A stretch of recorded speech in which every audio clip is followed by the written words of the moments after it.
Kiukaat niin. Mitä tahansa. Ei jaksanut mitään vääntää tai joogasta. Se on hauskaa.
Et saa vähän niinku touchia siihen, mutta niin kuin mä sanoin, se lähtee teitä ohjaamaan sitten ja teille tulee mieleen kaikkia eri tapoja tehdä ja muuta. Mutta yksi tapa on tosiaan tämmönen, että tekee listan hirmu monista ihmisistä ja sitten vaan niinku energisoi sitä listaa.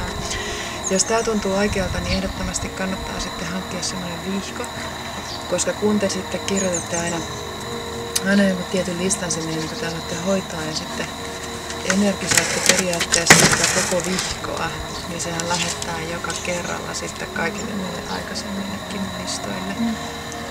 Yleensä kun lähettää vain yhdelle, niin sä visualisoit siinä sitä kohdetta enemmän tai vähemmän.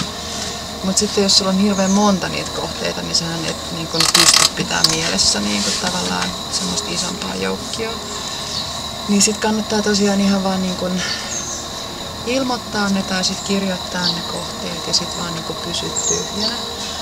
Ja sitten kun kirjoittaa esimerkiksi ne kohteet, niin aina kannattaa laittaa sinne alkuun sitten se oma nimi, että se tulee tavallaan hoidettua itseäkin samalla.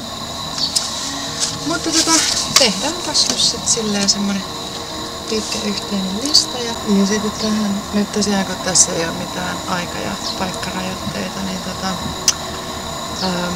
ei rajoitu sillä tavalla niin kuin tähän elämään, että jos tämmöisen listan esimerkiksi tekee, niin siihen voi laittaa ihmisiä, jotka on jo poistunut tästä ulottuvuudesta ja tältä planeetalta. Että jos on niin kuin tavallaan kuollut joku mummo nyt, jonka kanssa on ollut silleen riitaa ja sitten ei päässyt niitä koskaan selvittää, niin sillekin voi lähetä sitä energiaa.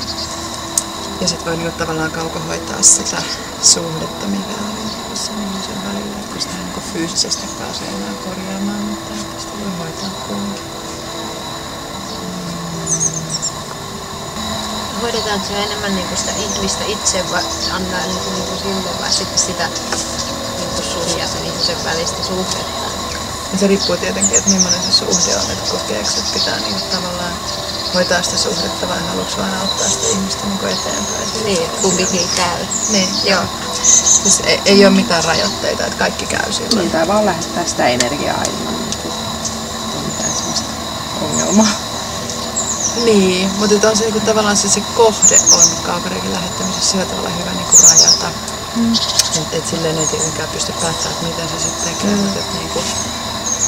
mutta silleen niinku, et jos on semmoinen tunne itsellään, niinku, että niinku tavallaan meidän välille jää jotain, niin sitten tavallaan rajaa sen siihen, että se menee sillä tavalla oikeaan osoitteeseen. Niin, että just samalla tavalla kuin tuossa äsken tehtiin, kun yksi oli tuolla, että mehän ei niinku tavallaan päätetty mitään muuta kuin, että se menee sille ihmiselle ja että siinä tapahtuu se, mikä parhaaksi tarkoitettu on. Eihän sama nyt, kun tässä on tämä lista, niin mehän vaan niinku lähetetään näille ihmisille ja näissä ei sillä tavalla niin just rajata sitä, mutta tuossa oli nyt vaan niinku tavallaan se esimerkki, että mitä kaikkea voi tehdä. Pannaan sitä mahdollisimman keskelle. Sitten vaan kaikki niinku energisoi sitä paperia tavallaan, missä ne nimet on. Niin ne siitä ohjautuu. Ja tästä on niinku, mä en ole tätä oikeastaan itse koskaan tehnyt, mutta kursseilla aina tehdään. Ja aina tulee sen saman päivän aikana sitten tekstiviestejä ihmisille, että se niinku, ne ei tiedä, että ne on saanut energiaa, mutta niille niinku, ne ottaa sit yhteyttä ja joku, joka on kipeä, niin sille yhtäkkiä tosi paljon parempi olla ja se kysyy, että näin on sillä. Kuulostaa tosi kivalle. Siirillä olisi tosi kova ikävä illalla ja valitti pääkipua, mutta nyt sit se nukahtikin. Nyt kaikki hyvin siellä myös paremmin. Hyvä vastaus tuli jo ennen kuin kerkeä. Niin, onko Sakke listalla? On.